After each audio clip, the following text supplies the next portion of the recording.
Quando nós olhamos para o céu, quando nós olhamos para o mar, quando nós olhamos para as florestas, para o deserto, quando nós olhamos para um hipopótamo e quando nós olhamos para uma formiga, não tem como não imaginar.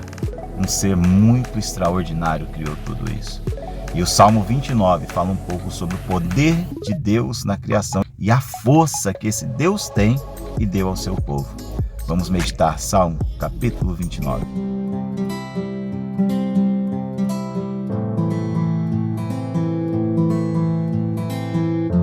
Salmo capítulo 29, versículo 1 e 2 diz o seguinte: Atribuam ao Senhor, ó seres celestiais, atribuam ao Senhor glória e força. Versículo 2, atribuam ao Senhor a glória que ao seu nome merece, ou que é devida ao seu nome, dependendo da versão. Adorem ao Senhor no esplendor do seu santuário, no esplendor da sua santidade. Então, o salmista começa dizendo que Deus deve ser reverenciado e adorado porque Ele merece.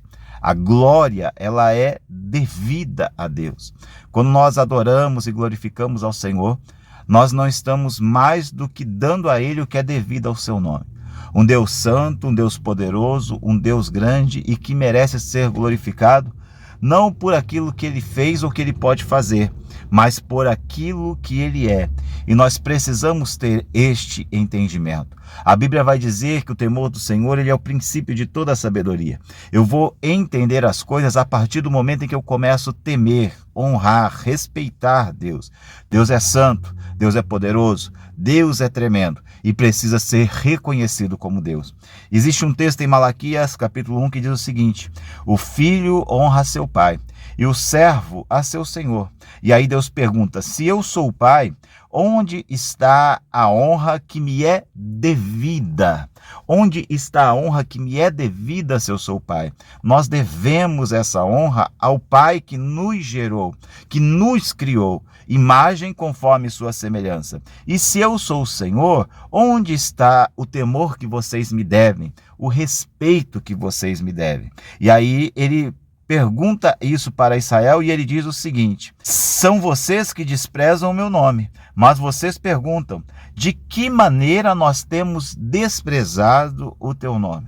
Repare que o salmista disse: dai ao Senhor a glória devida ao teu nome.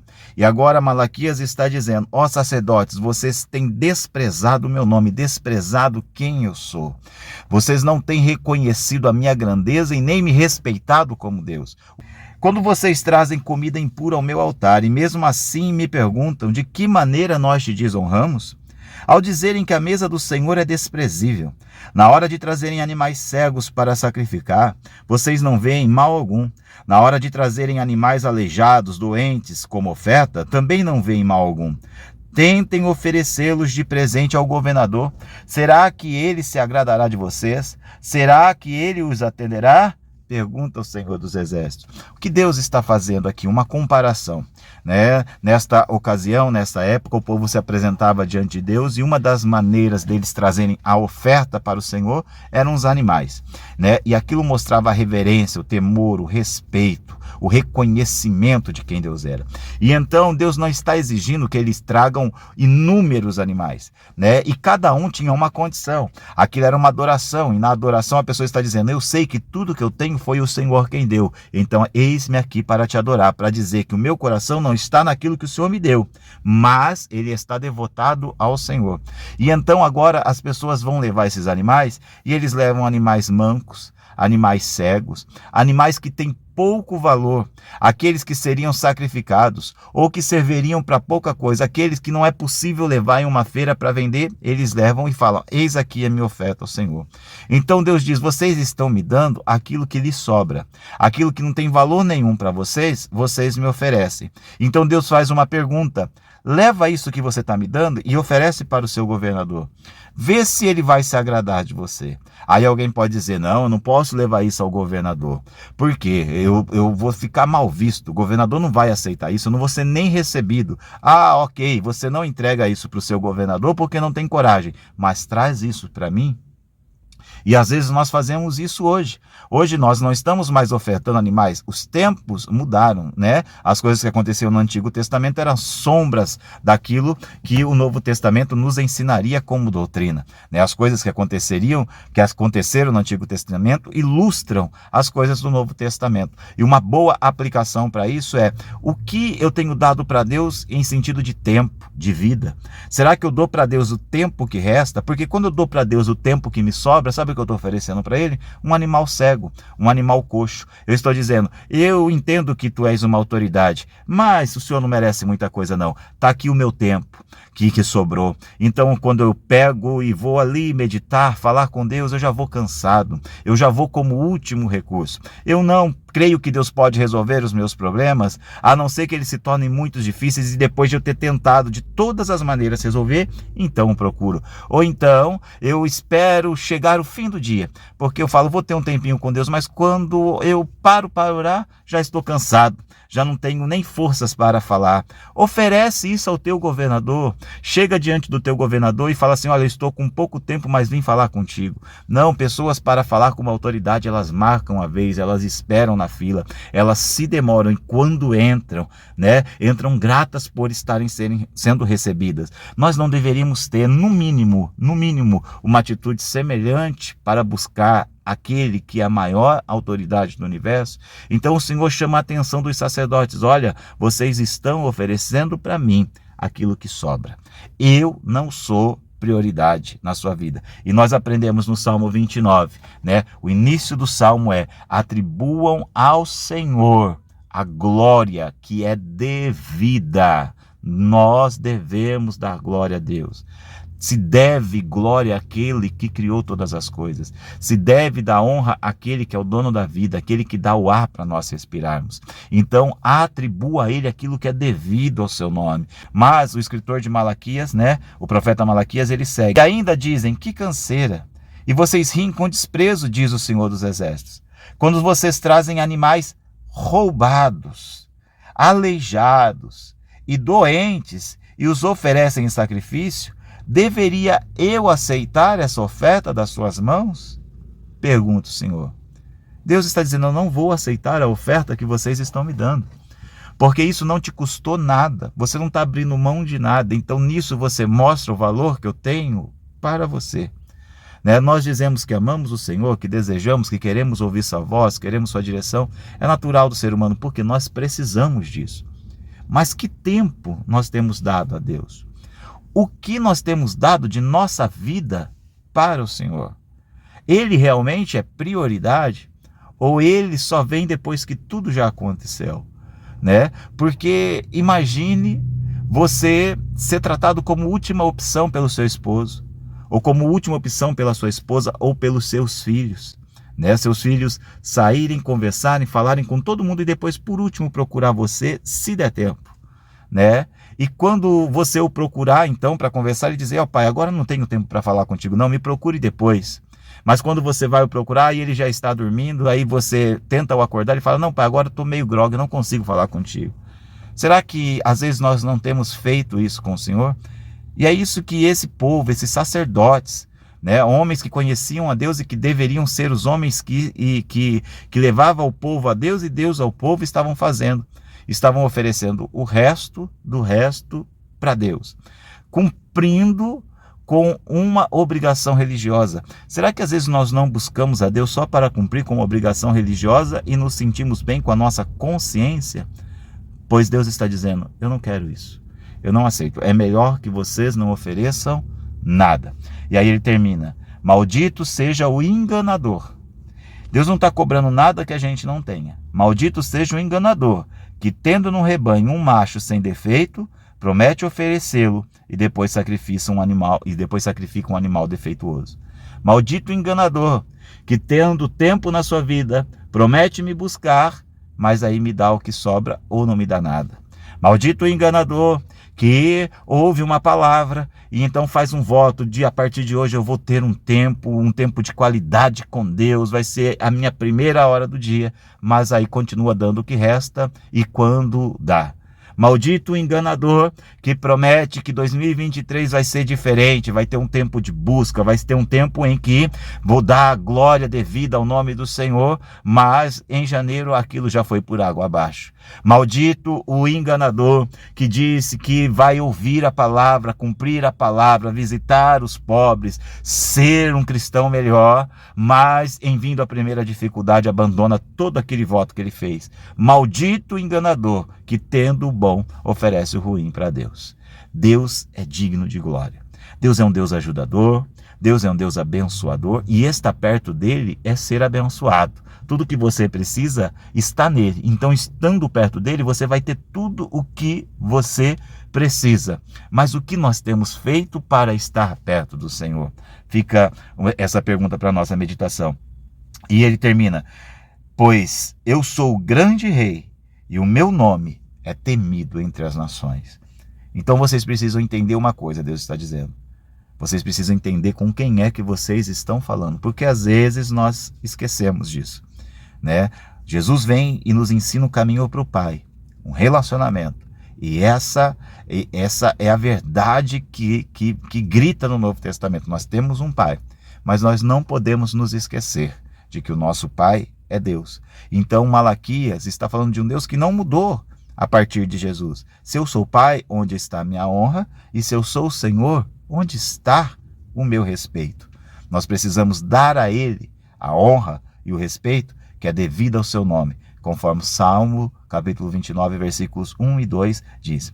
E aí o salmista, ele segue, porque ele vai seguir, agora ele vai começar a falar da natureza, porque às vezes o homem tem a dificuldade de entender quem é Deus. A natureza não.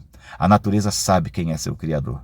A natureza se dobra e adora, exalta e declara sem linguagem, sem voz, como diz o Salmo 19. Há um Criador por trás de tudo o que vocês estão vendo. Romanos capítulo 1, versículo 19 e 26 fala disso, de como o homem às vezes se esquece disso e a natureza não. Pois o que de Deus se pode conhecer é manifesto entre eles, porque Deus lhe manifestou, Deus se revelou, Deus se mostrou.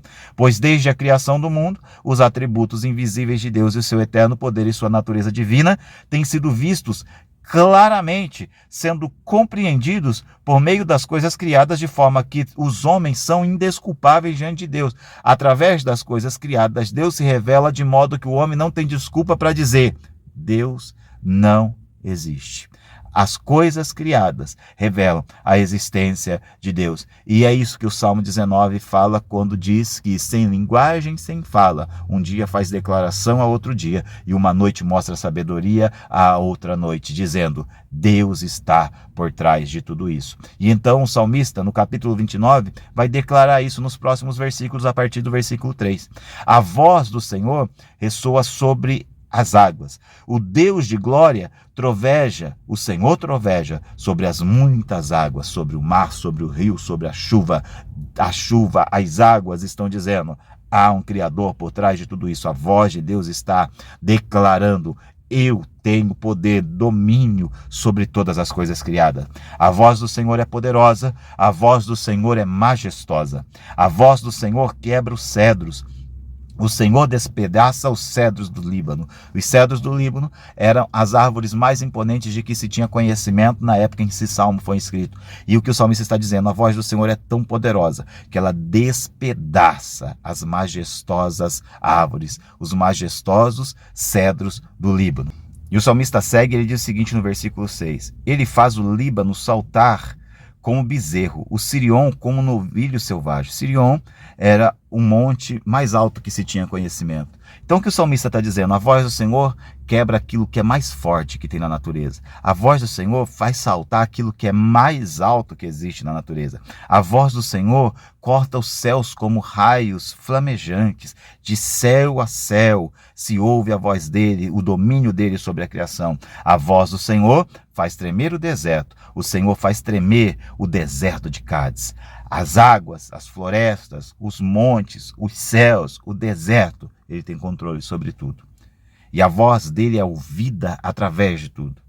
E o que tudo está dizendo? Existe um Criador por trás de tudo isso, que controla tudo isso.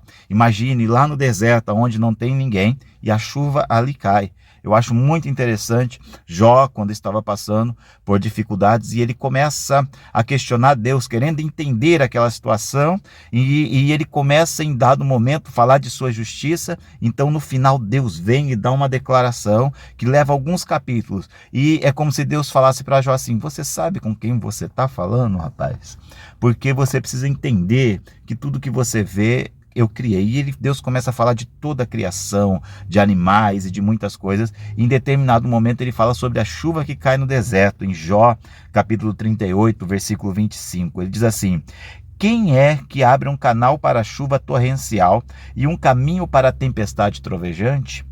Para fazer chover na terra em que não vive nenhum homem, lá no deserto, onde não tem ninguém, nem para assistir, nem para bater palma, e nem que precise de água, lá a chuva cai também, Jó. Para matar a sede do deserto árido e nele fazer brotar vegetação. É tremendo esse Deus. Onde não habita ninguém, ele cuida da criação. Por isso a criação reconhece isso. Por isso que o Salmo vai terminar dizendo que no seu templo, no versículo 9, que a voz do Senhor retorce os carvalhos, despe as florestas, e no seu templo tudo diz glória. O deserto glorifica a Deus pela chuva que cai nele, embora não tenha ninguém que more lá.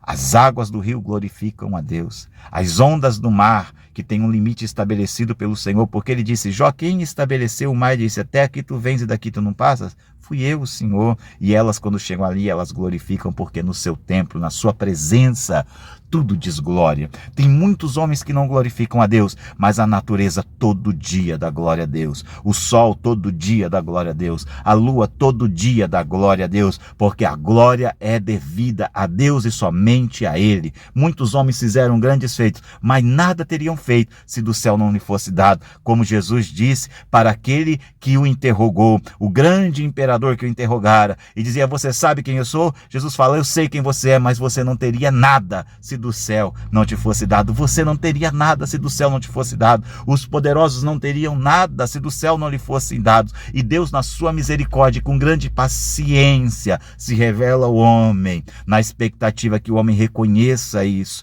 e se ajoelhe. Mas vai chegar um dia em que aqueles que não o reconheceram como Senhor, o reconhecerão como juiz, e se dobrarão diante dele todos os joelhos, e toda língua vai confessar: Jesus Cristo é o Senhor. Feliz aquele que já entendeu isso e glorifica e dá a glória devida ao seu nome. Então ele termina no versículo 10 e 11.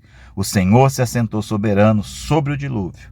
O Senhor reina soberano para sempre.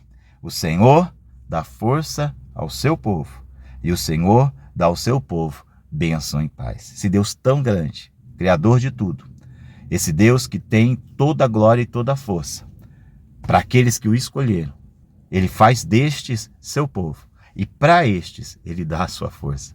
A força que criou todas as coisas. É bom demais servir a esse Deus. E aqueles que o servem receberão dele paz, força e bênção. Que Deus te abençoe em nome de Jesus Cristo. E que essa palavra possa penetrar o teu coração. Você neste dia reconhecer quem Deus é. Dar a glória devida ao nome dele. E ele, por causa da bondade, porque ele não precisa fazer nada. Não precisa fazer nada por nós. Mas ele faz. Para aquele que entende quem ele é, e o aceita, e o declara a Deus, e glorifica como ele merece ser glorificado, e reconhece o seu senhorio como ele deve ser reconhecido. A estes, Deus abençoa, dá paz e dá força. Forte abraço a todos. Que, em nome de Jesus Cristo, a presença de Deus inunde a sua casa, a sua vida, e essa palavra traga grande conforto, consolo, encorajamento e confronto ao seu coração.